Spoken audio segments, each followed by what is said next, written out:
રવિવારનો દિવસ હતો અને આજે મારી પાસે સમય પણ હતો. ઘણા દિવસોથી પપ્પાને મળી નહોતી, એટલે વિચાર્યું કે ચાલ આજે ભાઈના ઘરે જઈને બધાને મળતી આવું. તરત જ સ્કૂટર લીધું અને ભાઈનું ઘર નજીક હોવાથી પહોંચી ગઈ. દરવાજો ખખડાવ્યો તો ભાભીએ ઘર ખોલ્યું. એમના ચહેરા પર એક અજીબ ભાવ હતો. આવ રાધા, કેમ છે? ભાભીએ ઠંડા સ્વરે પૂછ્યું. હું મજામાં છું ભાભી, પપ્પા ક્યાં છે? એમને મળવા આવી છું. પપ્પા થોડીક વાર પહેલા જ બહાર ગયા છે, કદાચ બજાર ગયા હશે, ભાભીએ કહ્યું. પણ એમની નજર મારા પર ટકતી નહોતી, એટલે મને થોડું આશ્ચર્ય થયું. આટલી ગરમીમાં પપ્પા ક્યાં બહાર ગયા હશે? હું થોડી મૂંઝવણમાં પડી. કંઈ નહીં, ચલો ઠીક છે ભાભી, હું પછી આવીશ કહીને મેં પાછા ફરવાની તૈયારી કરી. જેવી જ હું દરવાજા તરફ વળી, ત્યાં જ છત પરથી એક અવાજ આવ્યો. એક વૃદ્ધ માણસની ખાંસી ખાવાનો અવાજ. એ અવાજ મારા પપ્પાનો જ હતો. મારા હૃદયમાં જાણે કોઈએ જોરથી ધક્કો માર્યો હોય ને એવું લાગ્યું. એટલે મેં તરત જ ભાભી સામે જોયું. એમના ચહેરાનો રંગ ઉડી ગયો હતો. ભાભી, પપ્પા છત ઉપર છે? ના ના રાધા, આ તો બાજુવાળા અંકલ હશે, ભાભીએ ગભરાતા ગભરાતા કહ્યું. એક પણ શબ્દ બોલ્યા વગર મેં તરત સીડીઓ તરફ દોટ મૂકી. ભાભી મને રોકતા હતા, બૂમો પાડતા હતા. રાધા, રાધા, ક્યાં જાય છે? હું તો સીડીઓ ચડીને છત પર પહોંચી જ ગઈ અને જે દ્રશ્ય મારી આંખો સામે હતું તે જોઈને મારા પગ નીચેથી જમીન સરકી ગઈ. સખત આકરા તાપમાં મારા વૃદ્ધ પિતા એકલા બેઠા હતા. એમણે એક સાદો ફાટેલો ખેસ પહેર્યો હતો. એમનો ચહેરો તડકા અને પરસેવાથી લાલ ગુમ થઈ ગયો હતો. આંખોમાં પીડા હતી. એક કૂતરાના વાટકામાં સૂકી રોટલીના ટુકડા પડ્યા હતા. એ દ્રશ્ય જોઈને મારા મોંમાંથી ચીસ નીકળી ગઈ. પપ્પા, પપ્પા! એમણે નબળી ગરદન ફેરવીને મારી સામે જોયું. એમની આંખોમાં આંસુ હતા. એ જ સમયે હાંફળી ફાંફળી થતી મારી ભાભી પણ છત પર આવી. મેં પૂછ્યું, આ શું છે ભાભી? આ શું ચાલી રહ્યું છે? ભાભીએ મને શાંત કરવાનો પ્રયત્ન કર્યો. જો રાધા, શાંતિ રાખ. પપ્પાને થોડી ખાંસી થઈ છે. તને તો ખબર છે, ડોક્ટરે કહ્યું છે કે આ ચેપી હોઈ શકે છે. ઘરમાં નાના બાળકો છે અને મારો દીકરો હજુ નાનો છે. પપ્પાના કારણે એમને ચેપ ન લાગે એટલે એમને છત પર રાખ્યા છે. અને આ વાસણ તો કૂતરા માટે છે, પપ્પા માટે નથી. પપ્પા તો શાંતિથી ખુરશી પર બેસીને જમે છે. હું હમણાં જ એમનો ખોરાક લઈને આવવાની હતી. મેં જ્યારે મારા પપ્પા તરફ જોયું તો એમણે માથું નીચું રાખી દીધું હતું. એમના ચહેરા પરની પીડા મારા માટે અસહ્ય હતી. પપ્પાએ, જેમણે આ ઘરમાં વર્ષો સુધી બધાને છત આપી, એમને તમે છત પર બેસાડી દીધા. એમનું જમવાનું ક્યાં છે? તો ભાભી કશું જ ન બોલી શક્યા. ઊંડો શ્વાસ લીધો અને આકાશ તરફ જોયું, જાણે હું ભગવાન સાથે વાત કરી રહી હોય. હે ભગવાન, આ કેવો ન્યાય છે? જે પિતાએ અમને દુનિયા બતાવી એ જ આજે સખત તડકામાં બેઠા છે અને કૂતરાની જેમ એમની સામે સૂકી રોટલી પડી છે. ભગવાન, તું ક્યાં છે? આ અન્યાયનો હિસાબ ક્યારે થશે? મારા ગુસ્સાથી છત પર થોડીવાર માટે તો સ્મશાન જેવી શાંતિ છવાઈ ગઈ. મેં પપ્પાનો હાથ પકડ્યો.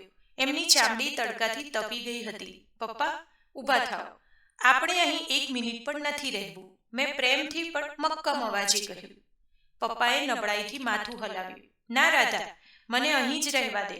તારા ભાઈ અને ભાભીને ખરાબ લાગશે. આ સાંભળીને મારું હૃદય ચીરાઈ ગયું. પણ પપ્પા, આટલા અપમાન પછી પણ પોતાના દીકરાની ચિંતા કરી રહ્યા છો તમે? કે એને ખરાબ લાગશે? એ તો એને શરમ આવવી જોઈએ ને. મેં ભાભીને પૂછ્યું, ભાઈ ક્યાં છે? એ તો ઓફિસે ગયા છે, ભાભીએ ધીમા અવાજે જવાબ આપ્યો. મેં પપ્પાને ધીમેથી ઊભા કર્યા. એમનું શરીર ધ્રુજી રહ્યું હતું. પપ્પા, આજે તમે મારી સાથે મારા ઘરે આવો. હવે તમે અહીં એક પણ દિવસ નહીં રહો. રાધા, તું શું કરી રહી છે? તું પપ્પાને ક્યાં લઈ જાય છે? એમને આરામની જરૂર છે, ભાભીએ ગભરાઈને કહ્યું. કારણ કે એમને ખબર હતી કે હું પપ્પાને અહીંથી લઈ જઈશ તો વાત વધી જશે. પણ મેં પપ્પાને ધીમે ધીમે સીડીથી નીચે ઉતારી દીધા. ભાભી પણ પાછળ આવ્યા. નીચે આવીને મેં પપ્પાના જરૂરી કપડાં અને દવાઓ બેગમાં ભરી લીધા. ભાભી સતત દલીલ કરી રહ્યા હતા. રાધા, તું બહુ મોટી ભૂલ કરી રહી છે. તારા ભાઈ આવશે ત્યારે શું થશે? એને કેટલો ગુસ્સો આવશે, તું જાણે છે? આ આપણા ઘરની વાત છે, તારે વચ્ચે પડવું જ ન જોઈએ. રાધાએ ભાભીને કહ્યું કે ભાઈને જે કરવું હોય એ કરે. રાધા તો પપ્પાને સ્કૂટર પર બેસાડીને ઘરે લઈ જવા નીકળી પડી. આ દરમિયાન એના મનમાં વિચારોનું વાવાઝોડું ચાલી રહ્યું હતું. આ અન્યાયનો અંત લાવવો એ મારું પહેલું કર્તવ્ય છે. સાંજે પપ્પાને ઘરે લાવી મેં એમને સ્નાન કરાવ્યું, સારા કપડાં પહેરાવ્યા અને શાંતિથી બેડરૂમમાં સુવડાવ્યા. થોડું દૂધ આપ્યું અને ફળ આપીને પ્રેમથી ખવડાવ્યું. પપ્પાના ચહેરા પર આજે ઘણા સમય પછી શાંતિ અને સંતોષ બંને દેખાતા હતા. હું મારા રૂમમાં બેઠી બેઠી વિચારતી હતી કે હવે શું થશે. મને ખબર હતી કે મહેશ, મારો ભાઈ, સાંજે ઘરે આવીને આ વાત શાંતિથી નહીં સ્વીકારે અને મારું અનુમાન સાચું પડ્યું. રાત્રે 8 વાગે મારા દરવાજા પર જોરથી કોઈકે ખખડાવ્યું. મારો ભાઈ જ હતો. ગુસ્સાથી લાલચોળ હતો. રાધા, દરવાજો ખોલ. આ તે શું કર્યું છે? તું પપ્પાને અહીંયા કેમ લઈને આવી છે? મેં દરવાજો ખોલ્યો. મહેશના ચહેરા પર ગુસ્સો અને તિરસ્કાર બંને હતા. અંદર આવ ભાઈ, મેં શાંતિથી કહ્યું. પપ્પા અંદર આરામ કરે છે. મારે કંઈ સાંભળવું નથી. તને કોણે અધિકાર આપ્યો મારા ઘરની બાબતમાં દખલગીરી કરવાનો? એ મારા પિતા છે, મારો હક છે એમના પર, મહેશે ગુસ્સામાં કહ્યું. મહેશ, તને ખબર છે પપ્પા તડકામાં ઊંઘે છે, કૂતરાની વાડકીમાં રોટલી ખાય છે. એ જ અધિકારની તું વાત કરે છે? મેં એને જોરથી જવાબ આપ્યો. એક ક્ષણ માટે તો એ થંભી ગયો. મારા શબ્દોએ મારા ભાઈને હચમચાવી નાખ્યો, પણ એના ચહેરા પર શરમ કરતા ગુસ્સો વધારે હતો. એ જુઠ્ઠું છે. તું વાર્તા બનાવે છે રાધા. ભાભીએ તને કહ્યું જ હશે કે પપ્પાને ખાંસી થઈ છે અને આ કૂતરાની વાટકી ખાલી પપ્પાની બાજુમાં પડી હશે. મહેશ સફાઈ આપતા બોલ્યો, પણ એની નજર ફરી એકવાર નીચે ઢળી ગઈ. ખોટું, ખોટું. મેં એક કદમ આગળ વધારીને કહ્યું, ભાભીએ મને કહ્યું કે પપ્પા બહાર ગયા છે અને જેવી હું ત્યાંથી નીકળતી હતી મને છત પરથી કોઈની ખાંસી ખાવાનો અવાજ આવ્યો. એ અવાજ મારા કાનમાં હથોડાની જેમ વાગી રહ્યો છે. તું તારા પોતાના કાન બંધ કરી દે, પણ તું તારા અંતરાત્માનો અવાજ ક્યાંથી બંધ કરીશ? મારા અવાજની તીવ્રતાથી રૂમમાં સૂતેલા પપ્પા જાગી ગયા. રાધા, મહેશ, બસ કરો દીકરાઓ, શું થયું છે? પપ્પા ધીમેથી બહાર આવ્યા. એમને જોઈને મહેશ એકદમ શાંત થઈ ગયો. પપ્પાએ મારા અને મહેશ વચ્ચે ઊભા રહીને ધીમેથી મહેશના ખભે હાથ મૂક્યો. મહેશ, એવું કંઈ નથી. અને રાધા, તારી ભાભીએ તો જે કર્યું હશે એ મારા સારા માટે જ કર્યું હશે. તું ગુસ્સે ન થા બેટા. પપ્પાનો આ પ્રેમભર્યો બચાવ મહેશના કઠોર હૃદયને પીગળવાને બદલે વધુ કઠોર બનાવી રહ્યો હતો. મહેશે પપ્પાને કહ્યું, તમે વચ્ચે ન પડો. પપ્પા, આ મારો મામલો છે. અને રાધા, તું સાંભળ. જો તારી સેવા કરવી હોય તો સારી વાત છે, પણ અમારા ઘરની જવાબદારી છે. તું મને અપમાનિત કરવાનો પ્રયત્ન ન કર. તું અત્યારે ને અત્યારે પપ્પાને મારા ઘરે પાછા મૂકી જા.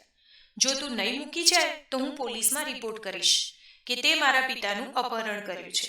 તારા માટે આ એક મોટી સમસ્યા બની શકે છે. મહેશે હવે ધમકીનો સહારો લીધો એટલે રાધાને હસવું આવ્યું, પણ આંખોમાં આંસુ પણ ભરાઈ આવ્યા. અપહરણ?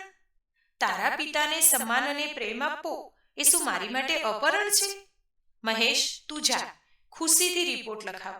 હું પોલીસને છત પરના એ કૂતરાના વાટકાની સાક્ષી આપીશ, અને જો તું મારા પર કેસ કરીશ તો હું પણ પિતાનું પાલન પોષણ બરાબર ન કરવા બદલ તારા પર કેસ કરીશ, અને આ સમાજને પણ બતાવીશ કે પૈસા કમાતા દીકરાએ પોતાના પિતાને કઈ રીતે તડકામાં બેસાડી દીધા હતા. આ વખતે મહેશ ખરેખર ડરી ગયો હતો. એને જોયું કે રાધા હવે ચૂપ નહીં રહે. આ મામલો જો પોલીસ સુધી જશે તો સમાજમાં ભાઈ અને ભાભીની આબરૂ ખરાબ થઈ જશે. એણે બેનને કહ્યું કે હું કાલે સવારે આવીશ અને શાંતિથી પપ્પાને પૂછીશ. જો એમણે મારી સાથે રહેવાનું કહ્યું તો હું જોઈશ, પણ જો ના પાડી તો તું એમને પાછા મૂકી જજે. હું જાઉં છું. પપ્પાએ મારી સામે જોયું. બોલ્યા નહીં, પણ એમની આંખોમાં એક સંદેશ હતો. રાધા, તું હિંમત ન હારતી. મેં કહ્યું, પપ્પા તમે ચિંતા ન કરો. મેં એમના ખભા પર હાથ મૂક્યો. તમારો ન્યાય હવે ભગવાન નહીં પણ હું કરીશ. બીજા દિવસે સવારે લગભગ 10 વાગે મહેશ અને ભાભી બંને મારા ઘરે આવ્યા. ભાભીનો ચહેરો પણ ચિંતિત અને ગુસ્સાવાળો હતો. મહેશની આંખોમાં સત્તા અને ધમકીની ચમક હતી. મેં પપ્પાને ડ્રોઈંગ રૂમમાં આરામદાયક ખુરશી પર બેસાડ્યા હતા, જ્યાં સૂર્યપ્રકાશ આવતો હતો. માત્ર હૂંફાળું અજવાળું હતું. હું અને મહેશ તેમની બંને બાજુ ઊભા હતા. મહેશે વાત શરૂ કરી. એના અવાજમાં હવે બળજબરીનો પ્રેમ હતો. જુઓ પપ્પા, તમે અહીં છો એ મને બિલકુલ સારું નથી લાગતું. તમે મારા ઘરે ખુશ હતા. આ રાધાએ ખોટું વિચાર્યું છે. મેં કાલે રાત્રે જ મારી પત્નીને કહ્યું છે કે તમને જ્યાં બેસવું હોય ત્યાં બેસવા દે. ભાભી તરત જ બોલી ઉઠી. હા પપ્પા, મને માફ કરી દો. મને ખબર છે કે તમને તકલીફ પડી, પણ તમે પાછા ચાલો. બાળકો તમને યાદ કરે છે. તમારા વગર ઘરમાં ગમતું નથી.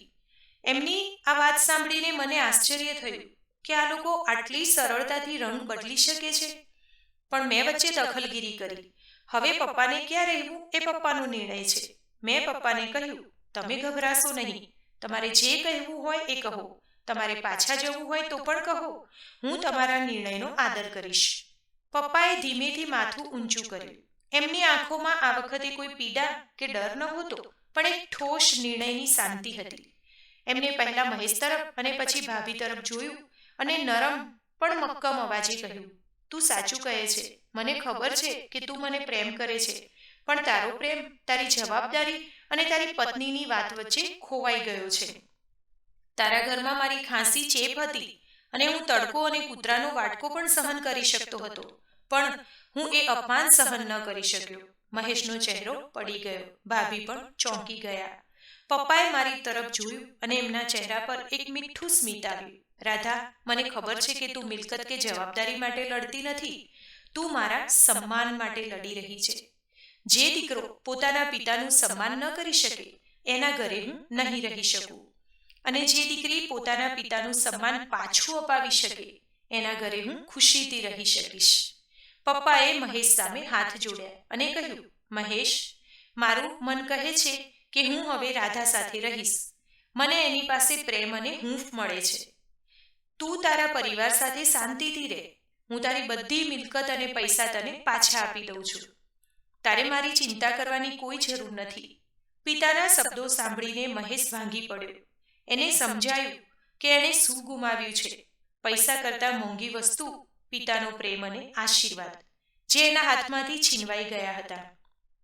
પપ્પા, મને માફ કરી દો. મહેશે રડતા રડતા પપ્પાના પગ પકડી લીધા. મેં બહુ મોટી ભૂલ કરી છે. કૃપા કરીને તમે પાછા ચાલો. જ્યારે હું તડકામાં રહેતો હતો ત્યારે તું ક્યાં હતો મહેશ? જ્યારે તારી પત્ની મને અપમાનિત કરતી હતી ત્યારે તું ક્યાં હતો મહેશ? મેં મહેશને ઊભો કરીને કહ્યું, ભગવાનનો ન્યાય શરૂ થઈ ગયો છે. પસ્તાવો કર ભાઈ, પણ હવે પપ્પાનો નિર્ણય અંતિમ છે. પપ્પાએ હસતા હસતા મહેશને ઊભો કર્યો અને આશીર્વાદ આપ્યા.